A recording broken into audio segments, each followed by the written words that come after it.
Sparkfile podcast may contain profanity and other adult content. Please use your discretion. When I bump into something that inspires me, I dump it in my spark file. Could be something that I want to make or how I want to be. I pump it in my spark file. I jump into my spark file. Let's open up the spark file. Welcome to the Spark File, where we believe that everyone is creative, but smart creative people don't go it alone. I'm Laura Camion. And I'm Susan Blackwell, and we are creativity coaches who help people clarify and accomplish their creative goals. You should know that just by listening to this podcast, you're joining a warm and wonderful clan of creatives. Well, hold up. You may be asking yourself, what exactly is a Spark File? A spark file is a place where you consistently collect all of your inspirations and fascinations. Every episode, we're going to reach into our spark files and exchange some sparks. And from time to time, we may even talk to a few folks who spark us. And your mission, should you choose to accept it, is to take some of those sparks of inspiration and make something of your own. So without further ado, let's open up the Spark File. Hi, Laura Camion. Hi. I was just thinking about how we make the word file like 3 syllables. Yep. Love it. I love it. Yeah. Oh, Suze, I've got a spark for you today that I am ready to share. I am ready to receive it. And I was just saying to you that I have been running since the crack of dawn, and sitting back and getting to drink in the spark you're about to share with me is probably the most delightful and relaxing thing I'll do all day.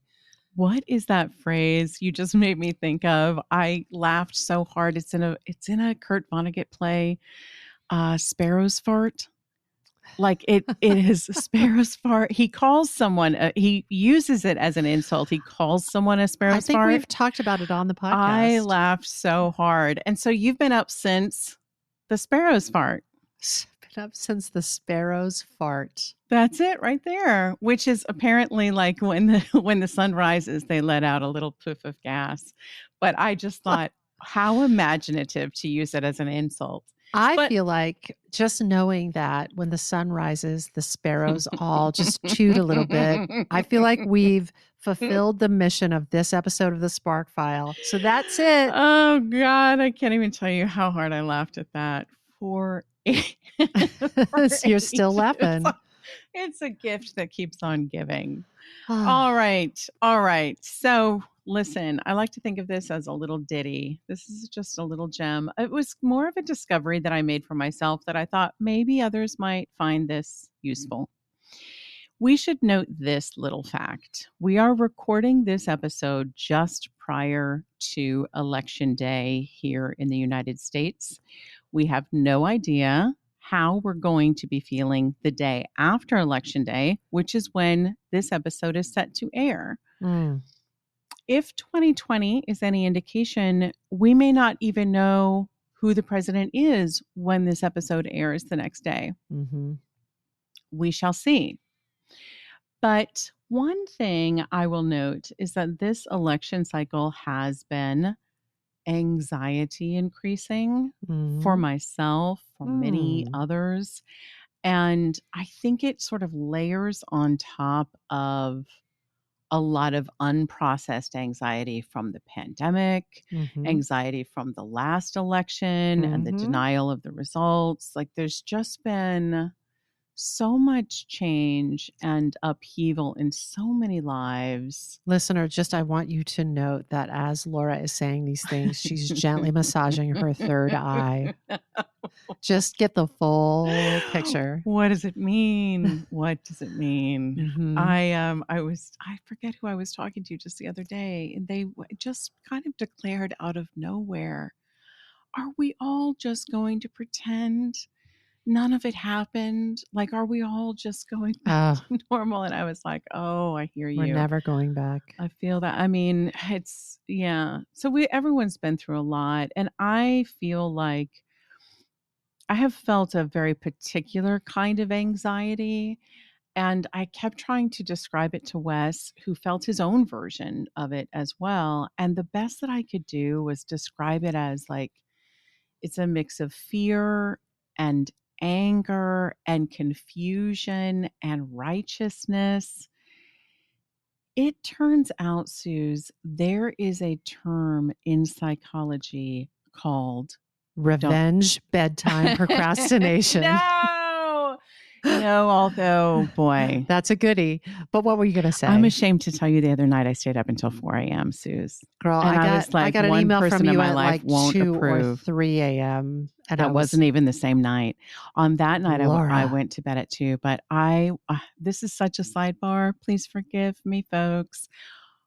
That night, I've been doing puzzles to just try to let my brain try to make sense of it all. Jigsaw puzzles or? Jigsaw puzzles, yes. Yeah. And it was like 11:30 that night, and Wes was like, I'm going to hit the sack. And I was like, okay, I think I'm going to puzzle a little bit more. Like my brain, it's helping my brain. And I think to myself, there's one more episode of this show that I'm watching, so I should probably stop puzzling and switch over to that if I want to do that tonight. Okay, just a minute more of puzzling. I think to myself after what I think is a few minutes, I'm like, oh man, it's probably like 12:30 now. I should switch over to that episode. Susan, it was 2. It was 2. And then I was like, all right, I'm going to just 1 second more. And then in 30 seconds later, it was 3:15. You almost stayed up to the sparrow's fart. I like to see the sparrow's fart come in, and Susan likes to see it go out. We are on the 2 sides of that sparrow's fart. Wow, Laura, that's crazy that you stayed up that late. There's been a lot going on. Two nanas. Please, just let's retitle this podcast, Your 2 Nanas. Oh my God. So listen, but for realsies, there is a term in psychology that I just discovered. And if everyone else already knew it, forgive me. But that term is called moral distress.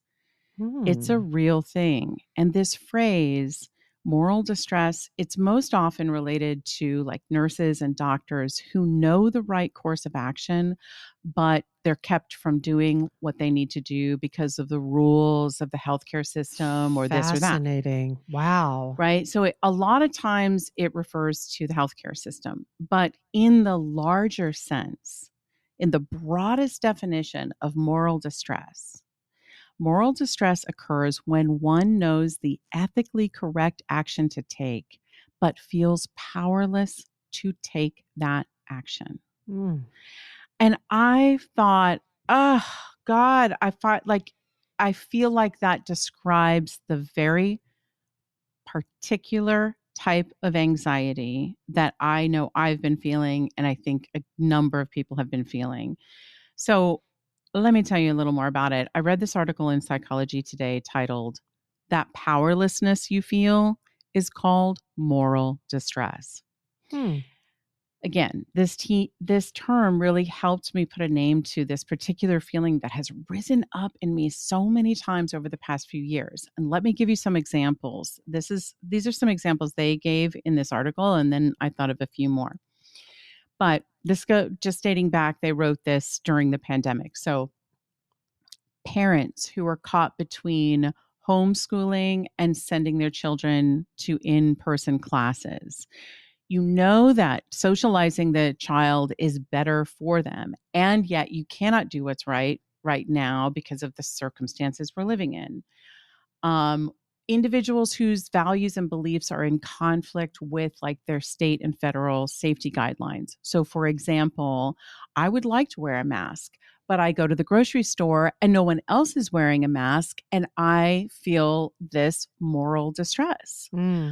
Or conversely, because other people may be like, I don't want to wear this mask and I live in a state where masks are mandatory, and I feel moral distress.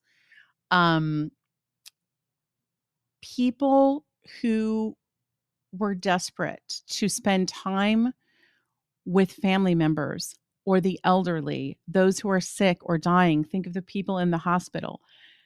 but they were unable to be by their side because of health dangers. This feeling of powerlessness, because I know what's right in this situation and I cannot do it. Yeah. The Supreme Court declaring that a president has immunity. Uh-huh. And all of us losing our minds. Like, this is so contrary to what we have been taught is right, our foundational beliefs about what is right. And we feel powerless to do anything about it. When leaders intentionally lie to divide the country, and we know they're lying, and we're like, why can't we do anything about this? When law officers hurt a human being, and our foundational belief system is that law officers are here to help us. They are here to make us feel safe, not to harm us. We are morally distressed by this. When doctors cannot help a mother who is dying while in labor because of rules, regulations, or they have outlawed the medication that this woman needs, we feel moral distress. And the dissonance created in our minds when things happen that are contrary to what we believe to be right, and we feel powerless to do anything about it. All of this really hit home for me. I just feel like for some time now, it just has felt like there's so many unjust things happening, things that feel morally wrong or unfair. And it is very easy for an overwhelming sense of powerlessness to take root. Just the fact that many millions of Americans can't agree on what is right and wrong anymore is morally distressing. So no matter how the election turned out, I think many of us have this lingering moral distress from the past 5 to 8 to 10 years. Like, it's been a journey. So according to this article in Psychology Today, when we are morally distressed, we often feel muzzled, restricted, devalued, unheard, or dismissed. We easily become fueled by anger, disgust, fear, and frustration. And over time, these emotions can fill us with anxiety, depletion, or depression. A sense of being fragmented can set in, leaving us to question who we or others are at their core and what the world is generally. Research shows that moral distress has long-term consequences such as burnout, exhaustion, numbness, disconnection, and diminished moral sensitivity, also called compassion fatigue. And the whole root of moral distress is this sense of powerlessness. I can't even tell you how many times, like, I have felt or heard someone else express, like, I don't understand how this person who is so smart is planning to vote in this way, knowing everything that they know. Like, it rocks us. Like, we can't make sense of it. It's like we have talked before about narcissism or dating an alcoholic. You cannot apply logic. You can't apply logic. It's not going to get you there. But it's very upsetting. So the way that moral distress lives in us, like many other things, it sets off our stress response system because we're hardwired to detect and respond to threats, not only physical threats, but psychological and existential threats, like those to our integrity or our foundational beliefs. Moral distress activates our nervous system, and we know what happens then. We get flooded with a deluge of chemicals that leads to physical, emotional, and cognitive changes, as we would say in the Spark File, changes in our hearts, minds, bodies, or behaviors. That's very real, friends. Means our heart rate and blood pressure go up, our muscles tighten, all non-essential functions become dormant or get less support or blood supply for a period of time. Articulating or expressing ourselves appropriately can become difficult or simply too tiring.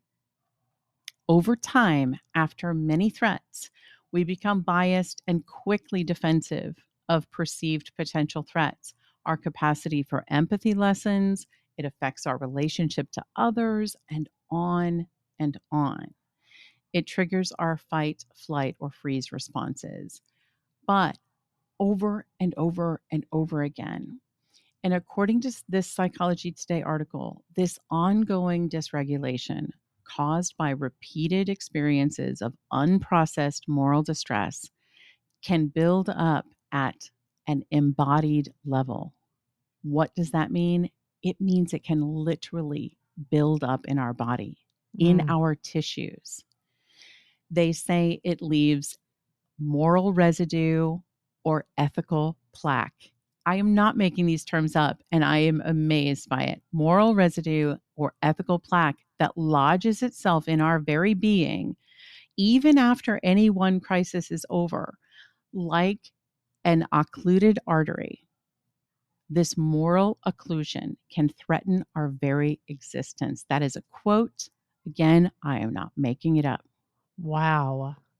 I'm not making it up. And I'm just so happy, like, to know that this whole thing has a name. That whole process I just described is called the crescendo effect. There's a model that illustrates how moral distress and moral residue are linked, and how the lingering feelings and discord from moral distress can cause significant damage over time, especially when someone is repeatedly exposed to morally distressing events. Wow. Now, a lot of things were written about this because of the nurses and doctors during COVID and how incredibly distressing that was for them. But I also, when I read this, I thought, crap, we are all in mortal danger here, because I think we're all feeling and have been feeling moral distress for quite some time. Yeah. As you're talking, we'll like go, one of our fun favorite things to do is just to go for a drive. Yeah. Just go out for a drive. And when I see Trump flags in people's yards, Yeah. and some of them are people we know, Oh. and I start on this Yeah. this crazy tilt-a-whirl ride of like, how can they they may be having the same experience, the flip of the coin, They the other side of the aisle, they're doing the same thing. They But are. I get into what feels like a spin or a Yeah. spiral. And I have tried, sometimes successfully, sometimes unsuccessfully, to not even start. But Yeah. I want to be an informed person. So that means course. taking in news, etc. And I feel like we're soaking in it. Like, I don't know how It's everywhere. And I think you're right, Susan, because I think that people who disagree with us politically also feel it, which leads me always to the conclusion of like, right, because they're getting a different reality than we are from the news. And therefore, how is that right? How can that be? And then and then it'll take me down the road of moral distress, because how have we not fixed our news system and fact checking and all, and then suddenly we're spiraling.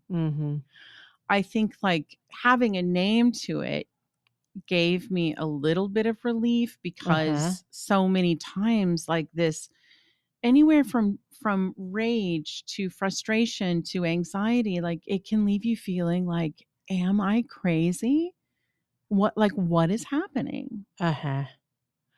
So, like you mentioned, best if we can not go there in the first place. I'd like to talk a little bit about how do we handle it when we feel it coming on. Bring it on. You ready? Bring it on. Yes. All right. This particular article is interesting because I found a lot about moral distress, not as much on what to do about it. This article put an emphasis on resilience training, like becoming morally resilient. We've talked about that. Yeah. Exactly. I totally get it. That's wonderful. Over time, we want to become more resilient. Great. But what I was looking for is like in the immediate sense, right now, when I feel moral distress taking hold, what can I do? And the biggest thing I think we can do is to learn to self-regulate. Like learning to self-regulate, meaning regulate our nervous system. It has a million benefits. This will be self-regulation is like the answer to 1,000 different quote unquote problems. A million benefits to learning to regulate, but helping to deactivate moral distress is one of them. So, what can help us self regulate? Meditation, which Susan has talked about. Check. Breathing exercises. Check. EFT tapping, which I am big on. Check. Check. All of them help our nervous systems. All of them are go-to tools that can help us all manage this. I also, sometimes when I just need a quick, instant calming down, I also use a simple mantra. I think you might use a similar one, but I'll just close my eyes. If I can, and sometimes I might not. If I'm in public, I might not do the part of like, I cross my arms and put one hand on each shoulder and simply say to myself, I am safe. I am loved. I am safe. I am loved. And I will just breathe deeply and repeat that a few times until I feel my body calming down. Simple, but it works in the moment. If you're like in a pinch and I just need to calm down, it can bring your mind back from the macro view of the world, the wars, the threats, the fears, and back into the micro. Yeah. Do I have food, water, and shelter? Do I have loved ones? Yes, I am safe. I am loved. That is of immediate help. Nice. Then I will ask myself, what is within my control right now? What is within my control? So many of us have heard the Serenity Prayer. God grant me the serenity to accept the things I cannot change, the courage to change the things I can, and the wisdom to know the difference.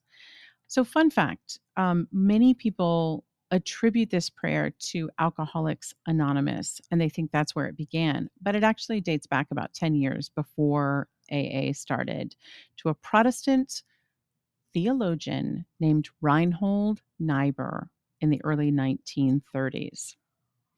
No matter where it came from, it has been a very useful invocation for people who are struggling with things that feel overwhelming. My mom had this phrase embroidered and framed. I think she embroidered it and then framed it. She had a version of this prayer hanging in our house growing up.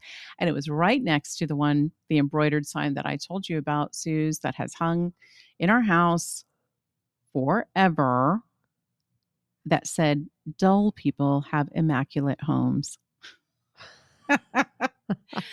We weren't big on having a perfectly, yeah, you get it. You get the point. But so Mom, those felt like to me growing up, these two mantras were like front and center. As a kid, you're just a sponge. You're like, I guess these two things are really important. Yeah. So they stayed with me. But keeping our minds on what exactly is in our control can help to fight feelings of anxiety or powerlessness. So setting aside the election, all of the very big topics and very real concerns we may be having that we do not have immediate control over, I thought we could take a look real quick at the things that are within our control. First, I want to acknowledge our privilege here. Not everyone is able to answer the question that I ask myself and say that they have food and water and shelter. And I do not take that for granted. Not for 1 second. For that reason, I'm going to start our list of things that are within our control with number 1. We can control how and how often we help others. Whether this is donating to causes, volunteering at the community center, helping your neighbor get to their doctor's appointments, you do not need to be in a position of power to make a difference. And the good news is helping others helps you too. There's a ton of research about how volunteering improves our health. They don't even understand all the linkages yet, but they have proven time and time again that people who volunteer, people who help others improve their own physical and mental health. The American Heart Association says compared to non-volunteers, volunteers have less depression, less anxiety, higher self-esteem, higher life satisfaction, greater happiness, and a greater sense of meaning in life. I mean, damn, that's a list of benefits. I know that I personally always feel better when I take the focus off of myself and put it Yes. onto someone else who needs help, and just focus on them and ask, how can I help? What can I do? And that could be offering your partner or your parents help in the kitchen, could be organizing a fundraising effort or a protest. Yeah. It's one thing that we can control: how often and how we help others. Number 2, we can control how we treat ourselves.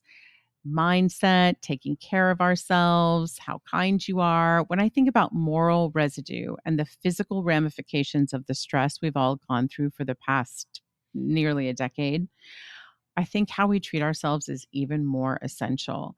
This includes the food we put into our bodies, how often we move our bodies, the amount of rest we allow ourselves. Boy, that hits home after our little conversation there. Come on, come on. And the way we speak about ourselves and to ourselves, these things matter. Each and every one of us is in control, in large part, of these aspects. So choosing to treat ourselves with kindness, offering ourselves grace, nourishing ourselves, all these things will help us to self-regulate and to counter the effects of stress and powerlessness. Number 3, next thing we can control to a large degree, who we surround ourselves with or invest ourselves in and how we treat them. When the world at large feels out of control, we can look to the day-to-day world we have created for ourselves. And one of the things I feel so grateful for, this has not always been true in my life, is that I have built a world largely due to choosing Wes as my partner and you as my friend and business partner. I have built a world where I am surrounded, I mean truly surrounded, by the most positive, encouraging, empathetic, inspiring, courageous, creative human beings. And I mean a 360-degree view. I look around and I have no unnecessary drama.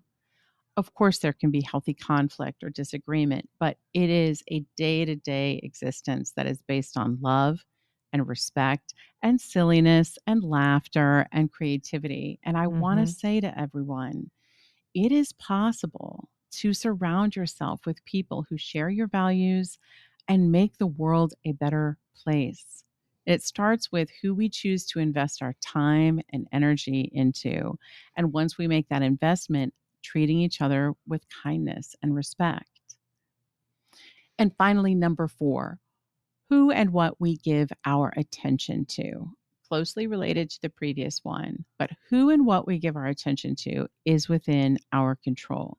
If we give our attention to drama, we're likely to get more drama. If we give our attention to things that make us feel bad, or even things that make us feel meh, we get more meh. Like social media, giving away our time and energy to something that doesn't feed us energetically, emotionally, or spiritually can contribute to that moral distress and to the feelings of powerlessness. But we can choose where to put our attention. Where we put our attention can be the biggest gift we give ourselves and those around us. There's so many things that are within our control, but those are my top 4. I don't know about you, Suze, but I found it soothing to know there was a name for the very particular mix of feelings that come up when things don't feel right in the world, but I don't have any power to do anything about it. Let's name it to tame it. It's moral distress. Laura, love this. You love it? Right on time. All right. Well, listen, we've got a lot of ethical plaque built up, and we need to get moving. I agree. I need to go have my ethical plaque levels checked. I know. It's like if only we had a little like a cholesterol pill for it. We need to get a move on. Like, let's learn how to handle this. I'm so aware that the words I'm saying right now will be heard the morning after the election, and it's hard to predict how we'll be feeling if we have any answers. Yeah. But I think it's clear, whatever the results of the election, unfortunately, we are likely to have continued disputes and disagreements. I don't think our moral distress is going to dissipate immediately. Even if we're thrilled with the election outcome, I think our country has a lot of healing to do. I am personally praying the results of the election usher in a new era, one where our foundational principles are restored, people come together and remember our common humanity, and we can all begin to regulate our collective nervous system. But in the meantime, we can bring our focus inward and start with our own. Amen. Amen. That's it, Thank you, Laura Camion. You bet. For the morally distressed. You got your finger on my pulse over here. Oh, do I? Yes. I was so happy to have a name for it. I can't wait to tell Nathan. That feeling, that spiral when we get whipped up, that's what it is. That's what it is. We know what is right, and we feel powerless to do anything about it. And it is crazy making. Yeah. Thank you, Laura. You're welcome. I'm gonna go tell Nathan. But first, we're gonna wrap this up. We're gonna wrap it. Friends, that's it. This episode of The Spark File was made on the lands of the Lenape and the Mohican people. And as always, we hope this puts another bunch of sparks in your file. Listen to me. If there's a spark you'd like us to explore, or if you'd like to learn more about how to coach with us to accomplish your creative goals, you can email getcreative@thesparkfile.com, or you can reach us through our website, thesparkfile.com. We'll even happily take your feedback, but you know the price of admission. First, you got to share a creative risk that you've taken recently. You can follow us on social @thesparkfile, and be sure to subscribe, rate, and 5-star review this podcast. It really helps other listeners to find us. Also, if you liked this podcast, we hope that you'll share it with people that you love. Maybe it will be of use to them. And if you didn't like it, I am safe and I am loved, and so are you. Nice. If something lights you up and gets your creative sparks flying, we're writing you a forever permission slip to make that thing that's been knocking at your door. It's your turn to take that spark and fan it into a flame. You know, you got to take it and make it.